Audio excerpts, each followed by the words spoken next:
వర్షాకాలంలో ఎక్కువగా ఇబ్బంది పెట్టే సమస్య దోమలు. దోమల్ని తేలికగా తీసుకుంటే మాత్రం అనారోగ్యం తప్పదు. దోమల వల్ల రకరకాల రోగాలు వస్తాయి. Malaria, dengue, chikungunya, viral fever వంటివి ప్రధాన సమస్యలు. ప్రపంచంలో మొత్తం 3000 రకాల దోమలున్నాయి. దోమలను తరిమి కొట్టడానికి చాలా రకాల వస్తువులు దొరుకుతున్నాయి. కాయిల్స్, లిక్విడ్స్ వంటివి దోమల నుండి కాపాడుకోవడానికి ఉపయోగపడుతుంది. వీటి వాడకం ఎంతలా పెరిగిందంటే ప్రస్తుతం వీటి వల్ల ఇండియాకి దాదాపు 25,000 కోట్లు కేవలం దోమల కోసమే ఇంత ఖర్చు అవుతుంది. కానీ పూర్వం ఇలాంటివేమీ ఉండేవి కాదు.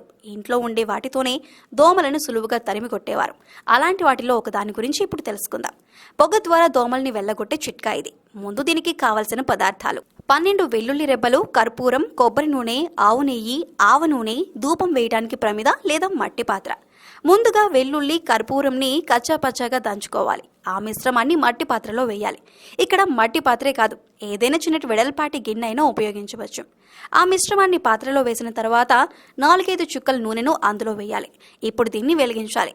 దాని ఘాటు వాసనకి దోమలు పారిపోతాయి. దీనివల్ల ఎలాంటి హాని జరగదు. వెలిగించిన తర్వాత ఆ పాత్రను తీసుకెళ్లి ఇంట్లో ఒక మూల పెట్టాలి. వెలుగుతున్న దీపం ఆరిపోయాక పొగ వస్తుంది. దానివల్లే దోమలు ఇంట్లోకి రాకుండా ఉంటాయి. పొగ వస్తున్న కాసేపు ఆ గదిలో తలుపులు వేసేసి బయటకు వచ్చేయాలి. అలా చేస్తే ఆ గది మొత్తం మూలమూలలా వ్యాపించి దోమలు పూర్తిగా పోతాయి.